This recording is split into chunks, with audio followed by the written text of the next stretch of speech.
ನಮಸ್ಕಾರ ಸ್ನೇಹಿತರೆ, R K media ಮಾಸ್ಟರ್ಸ್ಗೆ ಸ್ವಾಗತ. ಇವತ್ತಿನ ಈ ಕ್ಲಾಸ್ನಲ್ಲಿ ನಾವೇನು ಮಾಡೋಣ, ಸಾರ್ಕ್ ಒಕ್ಕೂಟದ ಬಗ್ಗೆ ಡಿಸ್ಕಸ್ ಮಾಡೋಣ. ಇಲ್ಲಿ ಸಾರ್ಕ್ ಅಂದ ತಕ್ಷಣ ನಾವೇನು ಮಾಡಬೇಕು, ಇದು ಅಂತಾರಾಷ್ಟ್ರೀಯವಾಗಿ ರಾಷ್ಟ್ರಗಳ ನಡುವೆ ರಚಿಸಿದ ಒಂದು ಸಂಘಟನೆ ಅಂತ ತಿಳಿದುಕೊಳ್ಬೇಕು. ಸೊ ಈ ರೀತಿ ಏನು ರಚನೆ ಆಗಿದಾವಲ್ಲ ಸಂಘಟನೆಗಳು, ಅಂದರೆ ಈ ಸಾರ್ಕ್ ಸಂಘಟನೆ ಆಗಲಿ ಅಥವಾ ಬಿಮ್ಸ್ಟೆಕ್ ಸಂಘಟನೆ ಆಗಲಿ ಅಥವಾ ಬ್ರಿಕ್ಸ್ ಆಗಲಿ G20 ಆಗಲಿ, ಈ ರೀತಿ ಏನು ಸಂಘಟನೆಗಳು ರಚನೆ ಆಗಿದಾವಲ್ಲ ಆ ಸಂಘಟನೆಗಳ ಬಗ್ಗೆ ಇತ್ತೀಚಿನ ಎಕ್ಸಾಮ್ಗಳಲ್ಲಿ ಏನು ಮಾಡ್ತಿದ್ದಾರೆ ಅಂದರೆ ಮೇಲಿಂದ ಮೇಲೆ ಸ್ಟೇಟ್ಮೆಂಟ್ ವೈಸ್ ಕ್ವಶನ್ಸ್ಗಳನ್ನು, ಕಾಲಾನುಕ್ರಮದ ರೀತಿ ಕ್ವಶನ್ಸ್ಗಳನ್ನು ಮತ್ತು ಈ ಏನಿದು ಮ್ಯಾಚ್ ದ ಫಾಲೋಯಿಂಗ್ ಕ್ವಶನ್ಸ್ಗಳನ್ನು ಮತ್ತು ಇತ್ತೀಚೆಗೆ ಏನು ಮಾಡ್ತಿದ್ದಾರೆ ಅಂದರೆ ಹೇಳಿಕೆ ರೀತಿ ಕ್ವಶನ್ಸ್ಗಳನ್ನು ಕೂಡ ಸ್ಪರ್ಧಾತ್ಮಕ ಪರೀಕ್ಷೆಗಳಲ್ಲಿ ಕೇಳುತ್ತಿರುವುದರಿಂದ ನಾವೇನು ಮಾಡೋಣ ಅಂದರೆ ಈ ಮೊದಲಿಗೆ ಇಲ್ಲಿ ನಾವು ಫಸ್ಟಾಗಿ ಸಾರ್ಕ್ ಒಕ್ಕೂಟದ ಬಗ್ಗೆ ಇಲ್ಲಿ ತಿಳಿದುಕೊಳ್ಳೋಣ.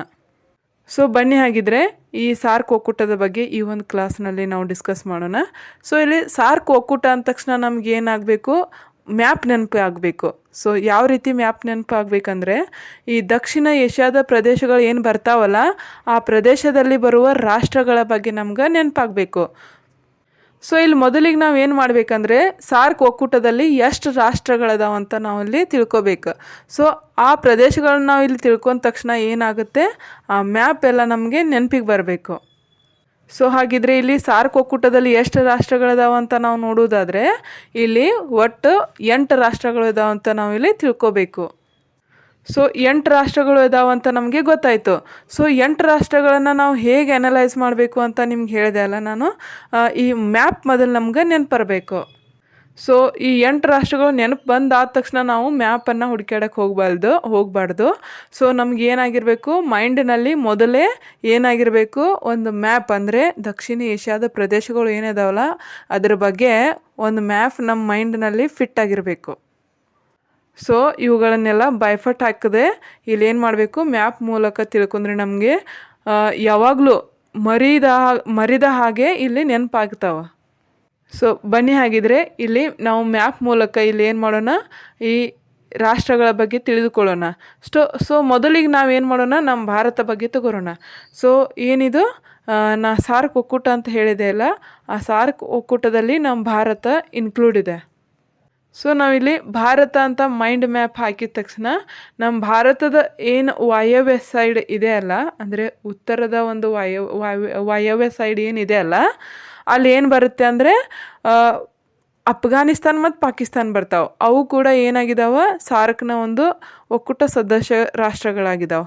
ಸೊ ನೆಕ್ಸ್ಟ್ ಇಲ್ಲಿ ಬಂದುಬಿಟ್ಟು ಈಶಾನ್ಯ ಪ್ರದೇಶಗಳಲ್ಲಿ, ಅಂದರೆ ಈ ಉತ್ತರ ಅಂತ ತಿಳ್ಕೊಬೋದು ಅಥವಾ ಉತ್ತರ ಮತ್ತು ಪೂರ್ವದ ನಡುವೆ ಈಶಾನ್ಯ ಪ್ರದೇಶ ಏನು ಬರುತ್ತೆ ಅಲ್ಲ, ಸೊ ಅಲ್ಲಿ ಏನಾಗುತ್ತೆ ಅಂದರೆ ನೇಪಾಳ ಮತ್ತು ಭೂತಾನ್ ಅಂತ ನಾವು ನೆನ್ಪಿಟ್ಕೋಬೇಕು. ಸೊ ಇನ್ನು ಪೂರ್ವದಲ್ಲಿ ಏನಾಗಿದೆ, ಬಾಂಗ್ಲಾದೇಶ ಬರುತ್ತೆ. ಇದನ್ನು ಯಾವ ರೀತಿ ಹೇಳ್ತಿದ್ದೀನಿ ಅಂದರೆ ನಮ್ಮ ಭಾರತ ದೃಷ್ಟಿಯಿಂದ ಹೇಳ್ತಿದ್ದೀನಿ. ಭಾರತದ ಪೂರ್ವದಲ್ಲಿ ಯಾವ್ದು ಬರುತ್ತೆ, ಬಾಂಗ್ಲಾದೇಶ ಬರುತ್ತೆ. ಸೊ ನೆಕ್ಸ್ಟ್ ಇನ್ನು ನಮ್ಮ ಭಾರತದ ದಕ್ಷಿಣಕ್ಕೆ ಬಂದ ತಕ್ಷಣ ಯಾವ ರಾಷ್ಟ್ರ ಬರ್ತಾವಪ್ಪ ಅಂದರೆ ಇಲ್ಲಿ ಶ್ರೀಲಂಕಾ ಬರುತ್ತೆ ಮತ್ತು ಇನ್ನೊಂದು ಮಾಲ್ಡೀವ್ಸ್ ಅಂತ ಬರುತ್ತೆ. ಸೊ ಒಟ್ಟು ಎಷ್ಟು ರಾಷ್ಟ್ರಗಳದವು, ಇಲ್ಲಿ 8 ರಾಷ್ಟ್ರಗಳು ಅದು. ಯಾವ್ಯಾವ ಅಂತ ಹೇಳೋದಾದರೆ ಇಲ್ಲಿ ಮೊದಲಿಗೆ ನಮ್ಮ ಭಾರತ ಆಯಿತಾ, ನೆಕ್ಸ್ಟ್ ಪಾಕಿಸ್ತಾನ ಆಯಿತಾ, ಅಫ್ಘಾನಿಸ್ತಾನ ಆಯಿತಾ, ನೆಕ್ಸ್ಟ್ ಯಾವ್ದು ಬಂತು, ನೇಪಾಳ ಬಂತು. ನೇಪಾಳ ಆದ ತಕ್ಷಣ ಯಾವ್ದು ಬಂತು, ಭೂತಾನ್ ಬಂತು. ಭೂತಾನ್ ಆದ ತಕ್ಷಣ ಯಾವುದು, ಬಾಂಗ್ಲಾದೇಶ ಆದ ತಕ್ಷಣ ಶ್ರೀಲಂಕಾ ಆದ ತಕ್ಷಣ ಮಾಲ್ಡೀವ್ಸ್. ಈ ರೀತಿ ಒಟ್ಟು 8 ರಾಷ್ಟ್ರಗಳು ಏನದು, ಸಾರ್ಕ್ನ ಸದಸ್ಯ ರಾಷ್ಟ್ರಗಳು ಅದವು. ಸೊ ನೆಕ್ಸ್ಟ್ ಇಲ್ಲಿ ಸಾರ್ಕ್ ಅಂದ ತಕ್ಷಣ ಸಾರ್ಕ್ ಯಾವ ರೀತಿ ವಿಸ್ತೀರ್ಣವನ್ನು ಹೊಂದಿದೆ ಅಂತ ನಾವು ಇಲ್ಲಿ ತಿಳಿದುಕೊಳ್ಬೇಕಾಗುತ್ತೆ. ಸೊ ಸಾರ್ಕ್ ಯಾವ ರೀತಿ ವಿಸ್ತೀರ್ಣ ಹೊಂದಿದೆ, ಇಲ್ಲಿ south Asian association for regional cooperation ಅಂತ ಇಲ್ಲಿ ವಿಸ್ತೀರ್ಣ ಹೊಂದಿದೆ. ಅಂದರೆ ಇಲ್ಲಿ ದಕ್ಷಿಣ ಏಷ್ಯಾ ಪ್ರಾದೇಶಿಕ ಸಹಕಾರ ಸಂಘ ಅಂತ ಈ ರೀತಿ ಏನಾಗಿದೆ, ಇನ್ನು ವಿಸ್ತೀರ್ಣ ರೂಪವನ್ನು ಹೊಂದಿದೆ ಅಂತ ನಾವಿಲ್ಲಿ ತಿಳಿದುಕೊಳ್ಬೇಕಾಗುತ್ತೆ. ಸೊ ನೆಕ್ಸ್ಟ್ ಇಲ್ಲಿ ಇದು ಯಾವಾಗ ಸ್ಥಾಪನೆ ಆಯಿತು ಮತ್ತು ಎಲ್ಲಿ ಸ್ಥಾಪನೆ ಆಯಿತು ಅನ್ನೋದು ಕೂಡ ಇಂಪಾರ್ಟೆಂಟ್ ಆಗಿದೆ. ಸೊ ಇದು ಯಾವಾಗ ಸ್ಥಾಪನೆ ಆಯಿತು ಅಂತ ಅಂದರೆ ಡಿಸೆಂಬರ್ 8, 1985ರಲ್ಲಿ. ಸೊ ಅಂದರೆ ಇಲ್ಲಿ ಡಿಸೆಂಬರ್ 8, 1985ನಲ್ಲಿ ಈ ಒಂದು ಒಕ್ಕೂಟ ಸ್ಥಾಪನೆ ಆಯಿತು. ಸೊ ನೆಕ್ಸ್ಟ್ ಇಲ್ಲಿ ಈ ಒಂದು ಒಕ್ಕೂಟ ಸ್ಥಾಪನೆಯಾದ ಸ್ಥಳ ಎಲ್ಲಪ್ಪ ಅಂತಂದರೆ ಬಾಂಗ್ಲಾದೇಶದ ರಾಜಧಾನಿ ಢಾಕಾ ಏನಿದೆಯಲ್ಲ ಅಲ್ಲಿ ಈ ಒಂದು ಸಾರ್ಕ್ನ ಒಕ್ಕೂಟ ಸಂಸ್ಥೆ ಸ್ಥಾಪನೆ ಆಯಿತು. ಸೊ ನೆಕ್ಸ್ಟ್ ಇನ್ನೊಂದು ಏನಿದೆ ಅಂದರೆ ಕೇಂದ್ರ ಕಚೇರಿ ಇದೆ. ಸೊ ಇದ್ರ ಕೇಂದ್ರ ಕಚೇರಿ ಎಲ್ಲಿ ಬರುತ್ತೆ ಅಂತ ಅಂದರೆ ಸೊ ಇದು ನೇಪಾಳದ ಕಠ್ಮಂಡು ಏನಿದೆಯಲ್ಲ, ನೇಪಾಳದ ರಾಜಧಾನಿ ಕಠ್ಮಂಡು, ಅಲ್ಲಿ ಇದರ ಕೇಂದ್ರ ಕಚೇರಿಯನ್ನು ಹೊಂದಿದೆ. ಸೊ ಇಲ್ಲಿ ನಾವು ಏನು ಮಾಡಿದ್ದೀವಿ, ಇದು ಯಾವ ರಾಷ್ಟ್ರಗಳನ್ನು ಒಳಗೊಂಡಿದೆ ಮತ್ತು ಇದರ ವಿಸ್ತೀರ್ಣ ರೂಪ ಏನು, ಸ್ಥಾಪನೆ ಎಲ್ಲಾಗಿದೆ, ಯಾವಾಗ ಸ್ಥಾಪನೆ ಆಗಿದೆ ಮತ್ತು ಇದರ ಕೇಂದ್ರ ಕಚೇರಿ ಎಲ್ಲಿದೆ ಅಂತ ನಾವು ತಿಳ್ಕೊಂಡ್ವಿ. ನೆಕ್ಸ್ಟ್ ಇದ್ರ ಉದ್ದೇಶ ಏನಪ್ಪ ಅಂತ ತಿಳ್ಕೊಳೋದು ಕೂಡ ಇಂಪಾರ್ಟೆಂಟ್ ಆಗಿದೆ. ಸೊ ಈ ಸಾರ್ಕ್ನ ಒಕ್ಕೂಟದ ಉದ್ದೇಶ ಏನಪ್ಪ ಅಂತ ತಿಳಿದುಕೊಳ್ಳೋದು ಇಲ್ಲಿ ತುಂಬ ಇಂಪಾರ್ಟೆಂಟ್ ಆಗಿದೆ. ಸೊ ಇತ್ತೀಚಿನ ಎಕ್ಸಾಮ್ಗಳಲ್ಲಿ ನಮಗೆ ಏನು ಮಾಡ್ತಿದ್ದಾರೆ, ಒನ್ ಲೈನರ್ ಕ್ವಶನ್ ಕೇಳ್ತಿಲ್ಲ, ಇಲ್ಲಿ ಏನು ಮಾಡ್ತಿದ್ದಾರೆ ಸ್ಟೇಟ್ಮೆಂಟ್ ವೈಸ್ ಅಥವಾ ಹೇಳಿಕೆ ರೀತಿ ಕ್ವಶನ್ಸ್ಗಳನ್ನು ಕೇಳ್ತಿರೋದ್ರಿಂದ ಇಲ್ಲಿ ನಾವು ಏನು ಮಾಡಬೇಕು, ಉದ್ದೇಶವನ್ನು ತಿಳಿದುಕೊಳ್ಳೋದು ತುಂಬ ಇಂಪಾರ್ಟೆಂಟ್ ಆಗಿದೆ. ಸೊ ಇದು ಯಾವ ಒಂದು ಉದ್ದೇಶಕ್ಕಾಗಿ ಇಲ್ಲಿ ಸ್ಥಾಪನೆಯಾಗಿದೆ ಅಂತಂದರೆ ಮೊದಲನೆಯದಾಗಿ ಇಲ್ಲಿ ಪ್ರಾದೇಶಿಕ ಸಹಕಾರ ಅಂತ ಬರುತ್ತೆ. ಸೊ ಪ್ರಾದೇಶಿಕ ಸಹಕಾರ ಅಂದರೆ ಏನಪ್ಪ ಅಂತಂದರೆ ಇಲ್ಲಿ ಈ ದಕ್ಷಿಣ ಏಷ್ಯಾ ಅಂತ ಏನು ಹೇಳಿದೆ ಅಲ್ಲ ನಾನು, ಆ ದಕ್ಷಿಣ ಏಷ್ಯಾದ ಜನರ ಕಲ್ಯಾಣವನ್ನು ಇಲ್ಲಿ ಏನು ಮಾಡೋಕ್ಕೆ ಉತ್ತೇಜಿಸಲು ಮತ್ತು ಅವರ ಜೀವನ ಮಟ್ಟವನ್ನು, ಅಂದರೆ ಈ ದಕ್ಷಿಣ ಏಷ್ಯಾದಲ್ಲಿ ನಮ್ಮ ಭಾರತ ಇನ್ಕ್ಲೂಡಿಂಗ್ ಭಾರತ ಏನು ಬರುತ್ತೆ ಅಲ್ಲ, ಆ ಜನರ ಒಂದು ಕಲ್ಯಾಣವನ್ನು ಉತ್ತೇಜಿಸಲು ಮತ್ತು ಅವರ ಜೀವನ ಮಟ್ಟವನ್ನು ಸುಧಾರಿಸಲು ಈ ಒಂದು ಒಕ್ಕೂಟವನ್ನು ರಚಿಸಲಾಗಿದೆ ಅಂತ ನಾವು ಇಲ್ಲಿ ತಿಳಿದುಕೊಳ್ಬೇಕಾಗುತ್ತೆ. ಸೊ ನೆಕ್ಸ್ಟ್ ಉದ್ದೇಶ ಏನಪ್ಪ ಅಂತಂದರೆ ಇಲ್ಲಿ ಆರ್ಥಿಕ ಬೆಳವಣಿಗೆ ಬರುತ್ತೆ. ಸೊ ಈ ಆರ್ಥಿಕ ಬೆಳವಣಿಗೆ ಅಂದರೆ ಏನಪ್ಪ ಅಂತ ಅಂದರೆ ಇಲ್ಲಿ ಈ ಸದಸ್ಯ ರಾಷ್ಟ್ರಗಳು ಏನಿದಾವಲ್ಲ, ಅಂದರೆ ಇಲ್ಲಿ ನಾವು 8 ಸದಸ್ಯ ರಾಷ್ಟ್ರಗಳನ್ನು ನೋಡಿದ್ದೀವಿ.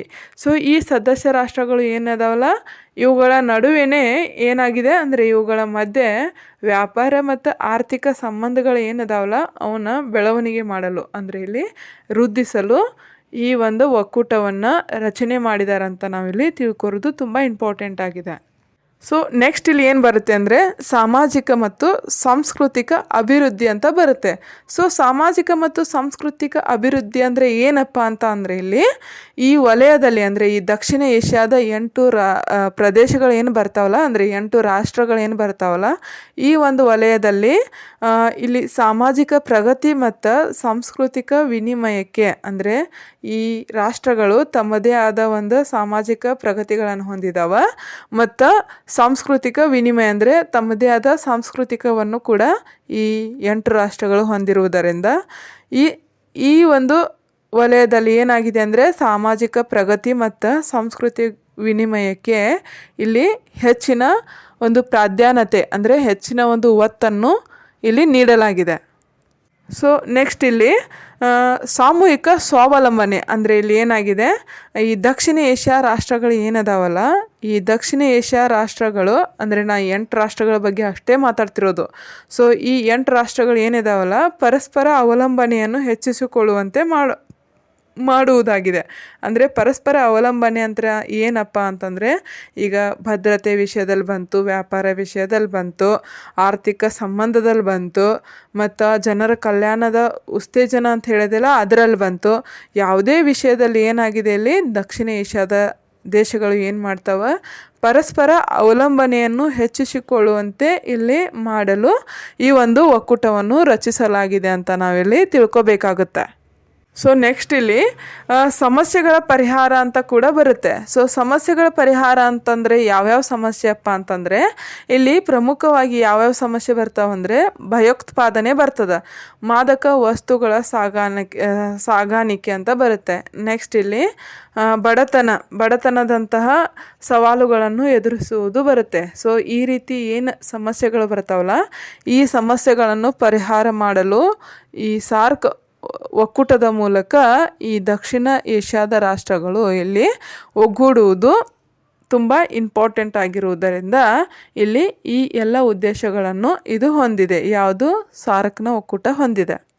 ಸೊ ಈ ಮೂಲಕ ನಾವು ಉದ್ದೇಶಗಳನ್ನು ಯಾವ್ಯಾವ ತಿಳ್ಕೊಂಡಿದ್ವಿ, ಮೊದಲನೇದಾಗಿ ಪ್ರಾದೇಶಿಕ ಸಹಕಾರ ಅಂತ ತಿಳ್ಕೊಂಡಿವಿ, ನೆಕ್ಸ್ಟ್ ಇನ್ನೊಂದು ಆರ್ಥಿಕ ಬೆಳವಣಿಗೆ, ನೆಕ್ಸ್ಟ್ ಸಾಮಾಜಿಕ ಮತ್ತು ಸಾಂಸ್ಕೃತಿಕ ಅಭಿವೃದ್ಧಿ, ನೆಕ್ಸ್ಟ್ ಇಲ್ಲಿ ಸಾಮೂಹಿಕ ಸ್ವಾವಲಂಬನೆ, ಸೊ ನೆಕ್ಸ್ಟ್ ಇಲ್ಲಿ ಸಮಸ್ಯೆಗಳ ಪರಿಹಾರ, ಈ ರೀತಿ ಏನು ಉದ್ದೇಶಗಳನ್ನು ಹೊಂದಿದೆ. ಇಲ್ಲಿ ಉದ್ದೇಶಗಳನ್ನು ನಾವು ತಿಳಿದುಕೊಂಡಿದ್ವಿ. ಸೊ ನೆಕ್ಸ್ಟ್ ಇಲ್ಲಿ ಈ ರಾಷ್ಟ್ರಗಳು ಏನು ನೋಡಿದ್ದೀವಲ್ಲ, ಈ 8 ರಾಷ್ಟ್ರಗಳು, ಈ ರಾಷ್ಟ್ರಗಳ ಕ್ಯಾಪಿಟಲ್ ಬಗ್ಗೆ ಕೂಡ ತಿಳಿದುಕೊಳ್ಬೇಕು. ಯಾಕಂದರೆ ಇಲ್ಲಿ ಮ್ಯಾಚ್ ದ ಫಾಲೋವಿಂಗ್ ಅಂತ ಕ್ವಶನ್ಸ್ಗಳನ್ನು ಕೊಡುವುದರಿಂದ ಇಲ್ಲಿ ಏನು ಮಾಡ್ಬೇಕು, ನಾವು ಈ ರಾಷ್ಟ್ರಗಳ ಕ್ಯಾಪಿಟಲ್ ಬಗ್ಗೆ ಅಂದರೆ ರಾಜಧಾನಿ ಬಗ್ಗೆ ತಿಳಿದುಕೊಳ್ಳೋದು ಇಂಪಾರ್ಟೆಂಟ್ ಆಗಿದೆ. ನಿಮಗೆಲ್ಲ ಗೊತ್ತಿದೆ, ನಮ್ಮ ಭಾರತ ರಾಜಧಾನಿ ಅಂತ ದೆಹಲಿ ಅಂತ ಗೊತ್ತಿದೆ. ಸೊ ಇಲ್ಲಿ ನಾವು ಪಾಕಿಸ್ತಾನದ ರಾಜಧಾನಿ ಯಾವುದಪ್ಪ ಅಂತಂದರೆ ಇಲ್ಲಿ ಇಸ್ಲಾಮಾಬಾದ್ ಅಂತ ನೆನ್ಪಿಡಬೇಕು. ಸೊ ನೆಕ್ಸ್ಟ್ ಇಲ್ಲಿ ಬಾಂಗ್ಲಾದೇಶದ ರಾಜಧಾನಿ ಯಾವುದಪ್ಪ ಅಂತಂದರೆ ಢಾಕಾ ಅಂತ ನೆನ್ಪಿಡಬೇಕು. ಸೊ ನೆಕ್ಸ್ಟ್ ಇಲ್ಲಿ ಅಫ್ಘಾನಿಸ್ತಾನದ ರಾಜಧಾನಿ ಯಾವುದಪ್ಪ ಅಂದರೆ ಇಲ್ಲಿ ಕಾಬೂಲ್ ಅಂತ ಬರುತ್ತೆ. ಇನ್ನು ನೇಪಾಳದ ರಾಜಧಾನಿ ಯಾವುದಪ್ಪ ಅಂದರೆ ಕಠ್ಮಂಡು ಅಂತ ನಾವು ಈಗಾಗಲೇ ತಿಳಿದಿದ್ದೀವಿ. ಸೊ ಭೂತಾನದ ರಾಜಧಾನಿ ಯಾವುದಪ್ಪ ಅಂತಂದರೆ ಥಿಂಪು ಅಂತ ಬರುತ್ತೆ. ಸೊ ಇಲ್ಲಿ ಮಾಲ್ಡೀವ್ಸ್ ರಾಜಧಾನಿ ಯಾವುದಪ್ಪ ಅಂದರೆ ಇಲ್ಲಿ ಮಾಲೆ ಅಂತ ಬರುತ್ತೆ. ಸೊ ಲಾಸ್ಟ್ ಕೊನೆಯದಾಗಿ ಇಲ್ಲಿ ಶ್ರೀಲಂಕಾದ ರಾಜಧಾನಿ ಯಾವುದಪ್ಪ ಅಂದರೆ ಶ್ರೀಲಂಕಾಗೆ 2 ರಾಜಧಾನಿ ಅಂತ ನಾವು ನೋಡ್ಬೋದು. ಒಂದು ಕೊಲಂಬೋ ಅಂತ ನೋಡ್ಬೋದು, ಇನ್ನೊಂದು ಶ್ರೀ ಜಯವರ್ಧನ್ಪುರ ಅಂತ ನೋಡ್ಬೋದು. ಸೊ ಈ ರೀತಿ ಇವು ರಾಜಧಾನಿಯನ್ನು ಹೊಂದಿದರೆ ಇವುಗಳ ವೀಕ್ಷಕ ರಾಷ್ಟ್ರಗಳು ಅಂದರೆ ಇಲ್ಲಿ ಅಂಗಸಂಸ್ಥೆಗಳಂತ ಬರ್ತಾವೆ, ಅಥವಾ ಕಾರ್ಯವಿಧಾನಗಳಲ್ಲಿ ಈ ಏನು ಸಾರ್ಕ್ ಇದು ಒಕ್ಕೂಟ ಇದೆಯಲ್ಲ, ಈ ಒಕ್ಕೂಟದಲ್ಲಿ ಅಂಗಸಂಸ್ಥೆಗಳಂತ ಬರ್ತಾವೆ. ಸೊ ಇಲ್ಲಿ ವೀಕ್ಷಕ ರಾಷ್ಟ್ರಗಳು ಯಾವ್ಯಾವು ಅಂತ ನೋಡುವುದಾದರೆ ಅಂದರೆ ಇಲ್ಲಿ ಈ ಒಂದು ಸಾರ್ಕ್ ಒಕ್ಕೂಟ ಇದೆಯಲ್ಲ, ಈ ಒಕ್ಕೂಟವನ್ನು ಅಬ್ಸರ್ವೇಷನ್ ಮಾಡುವ ರಾಷ್ಟ್ರಗಳು ಕೂಡ ಇರ್ತಾವೆ. ಸೊ ಆ ರಾಷ್ಟ್ರಗಳು ಯಾವ್ಯಾವಪ್ಪ ಅಂತಂದರೆ ಇಲ್ಲಿ ಮೊದಲಿಗೆ ಚೀನಾ ರಾಷ್ಟ್ರ ಈ ಸಾರ್ಕ್ ಒಕ್ಕೂಟವನ್ನು ಅಬ್ಸರ್ವ್ ಮಾಡ್ತಿದೆ. ಸೊ ನೆಕ್ಸ್ಟ್ ಇಲ್ಲಿ ಅಮೇರಿಕಾ ಈ ಸಾರ್ಕ್ ಒಕ್ಕೂಟವನ್ನು ಅಬ್ಸರ್ವ್ ಮಾಡ್ತಿದೆ. ಸೊ ಇದೇ ರೀತಿ ಜಪಾನ್, ಈ ರೀತಿ ಒಟ್ಟು ಎಷ್ಟು 9 ರಾಷ್ಟ್ರಗಳು ಏನು ಮಾಡ್ತಿದ್ದಾವ, ಈ ಸಾರ್ಕ್ ಒಕ್ಕೂಟವನ್ನು ಅಬ್ಸರ್ವ್ ಮಾಡತ್ತವ. ಸೊ ನೆಕ್ಸ್ಟ್ ಇನ್ನೊಂದು ಇಂಪಾರ್ಟೆಂಟ್ ಏನಪ್ಪ ಅಂತಂದರೆ ಇಲ್ಲಿ south Asian free trade area ಅಂತ ಬರುತ್ತೆ. ಸೊ ಇದೇನಪ್ಪ ಅಂತಂದರೆ ಈ ಸಾರ್ಕ್ ಒಕ್ಕೂಟ ಅಂತ ಏನು ಹೇಳಿದೆ ಅಲ್ಲ, ಈ ಸಾರ್ಕ್ ಒಕ್ಕೂಟಗಳ ನಡುವೆ ಏನು ಮಾಡಲಾಗಿದೆ ಅಂದರೆ south Asia free trade area ಅಂತ ಮಾಡಲಾಗಿದೆ. ಏನಪ್ಪ ಇದು ಅಂತಂದರೆ ಇದೇನಾಗಿದೆ ಅಂದರೆ ಈ ದಕ್ಷಿಣ ಏಷ್ಯಾ ದೇಶಗಳು ಅಂತ ನಾನು ಏನು ಹೇಳಿದೆ ಅಲ್ಲ, ಇವುಗಳ ನಡುವೆ ಮುಕ್ತ ವ್ಯಾಪಾರವನ್ನು ಉತ್ತೇಜನ ಮಾಡಿಕೊಂಡು ಇಲ್ಲಿ ಒಪ್ಪಂದವನ್ನು ಮಾಡಿಕೊಂಡು, ಅಂದರೆ ಇಲ್ಲಿ ಈ ಮುಕ್ತ ವ್ಯಾಪಾರವನ್ನು ಉತ್ತೇಜಿಸಲು ಇಲ್ಲಿ ಏನು ಮಾಡಲಾಗಿದೆ, ಒಪ್ಪಂದವನ್ನು ಮಾಡಿಕೊಳ್ಳಲಾಗಿದೆ. ಸೊ ಈ ರೀತಿ south Asia free trade area ಅಂತ ಮುಕ್ತ ವ್ಯಾಪಾರದ ಒಪ್ಪಂದಗಳ ಮೂಲಕ ಈ ದೇಶಗಳು ಏನಿದಾವಲ್ಲ ತಮ್ಮ ನಡುವೆನೇ ಇಲ್ಲಿ ಮುಕ್ತ ವ್ಯಾಪಾರ ಒಪ್ಪಂದಗಳನ್ನು ಮಾಡಿಕೊಂಡು ತಮ್ಮ ವ್ಯಾಪಾರವನ್ನು ಉತ್ತೇಜಿಸುತ್ತಿವೆ ಅಂತ ಕೂಡ ನಾವಿಲ್ಲಿ ತಿಳಿಯುವುದು ಇಂಪಾರ್ಟೆಂಟ್ ಆಗಿದೆ. ಸೊ ಇಲ್ಲಿ ಈ ಸಾರ್ಕ್ ಒಕ್ಕೂಟಗಳಲ್ಲಿ ಮೇಲಿಂದ ಮೇಲೆ ಏನಾಗುತ್ತೆ ಅಂದರೆ ಶೃಂಗಸಭೆಗಳು ನಡೀತಿರ್ತಾವೆ. ಸೊ ಆ ಶೃಂಗಸಭೆಗಳು ಹೇಗೆ ನಡೀತಿರ್ತಾವೆ ಅಂದರೆ ಆ ಸದಸ್ಯ ರಾಷ್ಟ್ರಗಳು ಏನಿರ್ತಾರಲ್ಲ, ಆ ಸದಸ್ಯ ರಾಷ್ಟ್ರಗಳ ಮುಖ್ಯಸ್ಥರು ನಿಯಮಿತವಾಗಿ ಕೆಲವೊಂದು ಕಡೆ ಇಲ್ಲಿ ಭೇಟಿ ಆಗ್ತಾರೆ. ಸೊ ಆ ಒಂದು ಪ್ರದೇಶದಲ್ಲಿ ಅಂದರೆ ಯಾವುದೊಂದು ಪ್ರದೇಶ ಅಂತ ನೇಮಿಸ್ಕೊಂಡಿರ್ತಾರಲ್ಲ ಅಲ್ಲಿ ಭೇಟಿಯಾಗಿ, ಅಂದರೆ ಇಲ್ಲಿ ನಾನು ನೇರವಾಗಿ ನಿಮ್ಗೆ ಹೇಳಬೇಕಂದ್ರೆ ಶೃಂಗಸಭೆ ನಡೆಸ್ತಾರೆ. ಆ ಶೃಂಗಸಭೆಯಲ್ಲಿ ಏನು ಮಾಡ್ತಾರೆ, ನಿರ್ಧಾರಗಳನ್ನು ತೆಗೆದುಕೊಳ್ತಾರೆ. ಬಟ್ ಇತ್ತೀಚೆಗೆ ಈ ಸಾರ್ಕ್ ಶೃಂಗಸಭೆ ಏನಿದೆಯಲ್ಲ, ಈ ಸಾರ್ಕ್ ಒಕ್ಕೂಟ ಏನಿದೆಯಲ್ಲ ಕೆಲವು ಪ್ರಾಬ್ಲಮ್ಗಳನ್ನು ಫೇಸ್ ಮಾಡ್ತಿದೆ. ಅವು ಪ್ರಾಬ್ಲಮ್ ಏನಂತಂದರೆ ನೀವು ನೋಡಿರ್ಬೋದು, ಈ ನಮ್ಮ ಭಾರತ ಮತ್ತು ಪಾಕಿಸ್ತಾನ ನಡುವೆ ಯಾವ ರೀತಿ ಒಂದು ಉದ್ವಿಗ್ನತೆ ನಡೆಯುತ್ತಿದೆ ಅಂತ. ಸೊ ಆ ಒಂದು ಉದ್ವಿಗ್ನತೆ ಕಾರಣದಿಂದ ಇಲ್ಲಿ ಏನಾಗ್ತಿದೆ ಅಂದರೆ ರಾಜತಾಂತ್ರಿಕ ಒಂದು ಭಿನ್ನಾಭಿಪ್ರಾಯಗಳ ನಡೆದು ಅದರಲ್ಲಿಯೂ ಈ 2016ರಿಂದ ಏನಾಗ್ತಿದೆ ಅಂದರೆ ಅಧಿಕೃತ ಶೃಂಗಸಭೆಯೇ ನಡೆದಿಲ್ಲ ಇಲ್ಲಿ.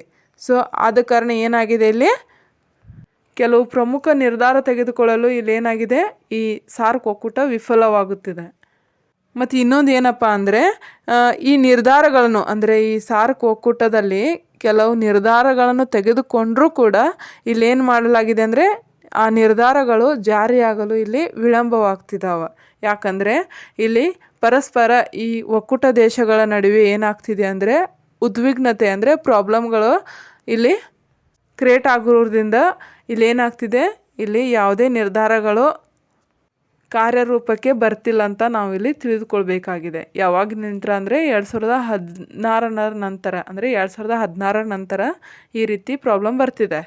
ಸೊ ನೆಕ್ಸ್ಟ್ ಇನ್ನೊಂದು ಇಂಪಾರ್ಟೆಂಟ್ ಏನಪ್ಪ ಅಂತಂದರೆ, ಈ ಸಾರ್ಕ್ ಪ್ರದೇಶ ಏನಿದೆಯಲ್ಲ, ಈ ಸಾರ್ಕ್ ಪ್ರದೇಶ ವಿಶ್ವದ ಒಟ್ಟು ಭೂಪ್ರದೇಶದಲ್ಲಿ ಎಷ್ಟು % ಹೊಂದಿದೆ ಅಂದರೆ 3% ಈ ಸಾರ್ಕ್ ಪ್ರದೇಶವೇ ಹೊಂದಿದೆ. ಅಂದರೆ ಈ ಸಾರ್ಕ್ ಒಕ್ಕೂಟದ ದೇಶಗಳು ಏನಿದಾವಲ್ಲ, ಈ ಸಾರ್ಕ್ ಒಕ್ಕೂಟದ ದೇಶಗಳು 3% ಅಷ್ಟು ಭೂಮಿಯನ್ನು ಇವು ಹೊಂದಿದಾವೆ. ಆದರೆ ಇನ್ನೊಂದು ಏನಂತಂದರೆ 3% ಭೂಮಿ ಹೊಂದಿದರೆ ಇನ್ನು ವಿಶ್ವದಲ್ಲಿ ಜನಸಂಖ್ಯೆಯಲ್ಲಿ 21% ಜನಸಂಖ್ಯೆಯನ್ನು ಹೊಂದಿದಾವೆ. ಅಂದರೆ ಭೂಪ್ರದೇಶದಲ್ಲಿ ಕಡಿಮೆ ಹೊಂದಿದರು, ಇಲ್ಲಿ ಜನಸಂಖ್ಯೆಯಲ್ಲಿ ಏನಾಗಿದ್ದಾವೆ, ವಿಶ್ವದ ಜನಸಂಖ್ಯೆಯ ಸರಿಸುಮಾರು 21% ಅಷ್ಟು ಜನಸಂಖ್ಯೆ ಎಲ್ಲಿ ಈ ಸಾರ್ಕ್ ಒಕ್ಕೂಟದ ದೇಶಗಳಲ್ಲಿಯೇ ನೆಲೆಯಾಗಿದೆ. ಸೊ ಈ ರೀತಿ ಎಲ್ಲ ಕ್ವಶನ್ಸ್ ಆಗ್ಬೋದು. ಸೊ ಹಾಗಾಗಿ ನಾವು ಇಷ್ಟು ಡೀಟೇಲ್ಸ್ ತಿಳಿದುಕೊಳ್ಳೋದು ತುಂಬ ಇಂಪಾರ್ಟೆಂಟ್ ಆಗಿರೋದರಿಂದ ನಾನು ಏನು ಮಾಡಿದ್ದೀನಿ, ಈ ಒಂದು ಕ್ಲಾಸ್ ಮೂಲಕ ತಮಗೆ ಇನ್ ಡೀಟೇಲ್ಸ್ ಆಗಿ ತಿಳಿಸುವ ಒಂದು ಪ್ರಯತ್ನ ಮಾಡಿದ್ದೀನಿ. ಸೊ ಈ ರೀತಿಯೇ ಇನ್ ಡೀಟೇಲ್ಸ್ ಆಗಿ ಓದುವುದರಿಂದ ನಾವು ಮುಂಬರುವ ಎಕ್ಸಾಮ್ಗಳನ್ನು ಫೇಸ್ ಮಾಡಲು ನಮಗೆ ಅನುಕೂಲ ಆಗುತ್ತೆ ಅಂತಲೇ ಈ ರೀತಿ ನಾನು ಇನ್ ಡೀಟೇಲ್ಸ್ ಆಗಿ ಇನ್ಫಾರ್ಮೇಷನ್ ಕೊಡುವ ಒಂದು ಪ್ರಯತ್ನ ಮಾಡ್ತಿದ್ದೇನೆ. ಸೊ ಯಾರಿಗೆ ಈ ಕ್ಲಾಸ್ ಇಷ್ಟವಾದಲ್ಲಿ ಇವುಗಳನ್ನು ಸಬ್ಸ್ಕ್ರೈಬ್ ಮಾಡಿ, ಅಂದರೆ ಈ ಕ್ಲಾಸನ್ನು ಸಬ್ಸ್ಕ್ರೈಬ್ ಮಾಡಿ ಮತ್ತು ಶೇರ್ ಮಾಡಿ ಅಂತ ಹೇಳುತ್ತಾ ನೆಕ್ಸ್ಟ್ ವಿಡಿಯೋದೊಂದಿಗೆ ಮತ್ತೆ ಸಿಗುತ್ತೇನೆ. ಜೈ ಹಿಂದ್, ವಂದೇ ಮಾತರಂ.